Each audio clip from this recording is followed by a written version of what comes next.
ગુજરાત યુનિવર્સિટીમાં વિદેશી વિદ્યાર્થી પર હુમલાને લઈને પાલનપુરમાં પાટીદાર સમાજના સંમેલનમાં આરોગ્ય મંત્રી ઋષિકેશ પટેલે કહ્યું હતું કે વિદેશી વિદ્યાર્થીના હુમલા પાછળ જે પણ જવાબદારો હશે તેમની સામે કડક કાર્યવાહી થશે, તેમને છોડાશે નહીં। પાટીદાર સમાજના સંમેલનમાં ઋષિકેશ પટેલે જાતિ અને જ્ઞાતિના રાજકારણથી દૂર રહેવાની વાત કરી હતી, જ્યારે કોઈ પણ સમાજની પ્રગતિ માટે મહિલાઓનું યોગદાન મહત્વનું છે તેવી પણ વાત કરી હતી। ગુજરાતને રોલ મોડેલ ગણાવ્યું હતું અને ગુજરાતને દેશને મદદ કરી છે તેમ પણ જણાવ્યું હતું, જ્યારે સમાજમાં શિક્ષણની સાથે સંસ્કાર પણ જરૂરી છે। ઘરમાં સવારે ગુડ મોર્નિંગની જગ્યાએ જય શ્રી રામ બોલવું જોઈએ તેવું પણ ઋષિકેશ પટેલે એક નિવેદનમાં કહ્યું હતું। અને પાટીદાર સમાજના સંમેલનમાં આવેલા વિશ્વ ઉમિયા ધામના પ્રમુખ પણ હાજર રહ્યા।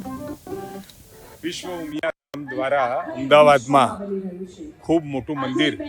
બનાવવાનું કામ ચાલુ થઈ ગયું છે અને સાથે સેવાના અનેક પ્રકલ્પો સાથે વિશ્વ ઉમિયા પાટીદાર સમાજ પટેલ સમાજ દ્વારા આજે એ સંદર્ભે દીકરાઓમાં સંસ્કાર, એજ્યુકેશન, આરોગ્ય, વિવિધ પ્રકલ્પો અંગેની ચર્ચાની આજની આ મિટિંગ હતી। અને સાથે જ્યારે આ વિશ્વ ઉમિયા ધામમાં અનેકવિધ નવી પ્રવૃત્તિઓ ચાલુ થતી હોય એટલે સમાજની અંદર એની અવેરનેસ પણ ફેલાય અને લોકો એની સાથે વધુમાં વધુ જોડાય અને પોતિકાપણાનો ભાવ ઊભો થાય, એના માટેનું આજનું સંમેલન। જે પણ કોઈ ગુનેગાર હશે એની સામે કડક હાથે પગલાં લેવામાં આવશે। વિશ્વ ઉમિયા ધામ અમદાવાદ ખાતે જે 504 ફૂટ મોટી અજાયબી જેવું મંદિર બની રહ્યું છે તેના બનાસકાંઠાના સંગઠનના લોકો દ્વારા આખા બનાસકાંઠાના પાટીદારો 15,000 જેવી સંખ્યામાં ભેગા થયેલ છે। આજે સંગઠનનું એક નવું માળખું પણ બની રહ્યું છે અને લોકો આખા બનાસકાંઠા સમાજમાં કચ્છી સમાજ હોય, પાટીદાર કડવા પાટીદાર સમાજ હોય કે પછી ધરતી પરિવાર હોય, બધા સમાજોને અમે સાથે જોડી અને આજે મોટું સંગઠન બનાવ્યું છે અને ત્યાં આગળ મંદિરમાં નવી નવી પ્રવૃત્તિઓ ઓપ આપી રહી છે।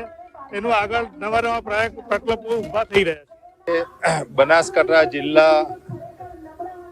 કમિટી દ્વારા વિશ્વ ઉમિયા ફાઉન્ડેશનનું મહાસંમેલન પાલનપુર મુકામે યોજાઈ રહ્યું છે। ખૂબ મોટી સંખ્યામાં લગભગ 15 જેટલી મોટી સંખ્યાની અંદર આજે આ સંમેલનનું જે આયોજન થયું છે ત્યારે મને કહેતો ગૌરવ થાય છે કે વિશ્વ ઉમિયા ફાઉન્ડેશન જે સામાજિક અને ધાર્મિક ક્ષેત્રે કાર્ય કરતી વૈશ્વિક સંસ્થા છે, આધ્યાત્મિક ચેતનાને ઉજાગર કરવા માટે વિશ્વનું ઊંચામાં ઊંચું જગતજનની મા ઉમિયાના મંદિરનું નિર્માણ કરી રહ્યું છે, પરંતુ સાથે સાથે રાષ્ટ્ર ચેતનાને ઉજાગર કરવા માટે સરદાર વલ્લભભાઈ પટેલ એક રાષ્ટ્ર ચેતનાના પ્રતીક તરીકે એ જે ચેતના એમને આઝાદીના સમયની અંદર સમગ્ર દેશની અંદર જે જગાવી હતી એવી જ એક ચેતના આજના યુવાનોમાં પ્રજ્વલિત થાય અને રાષ્ટ્ર માટે, ધર્મ માટે અને સમાજ માટે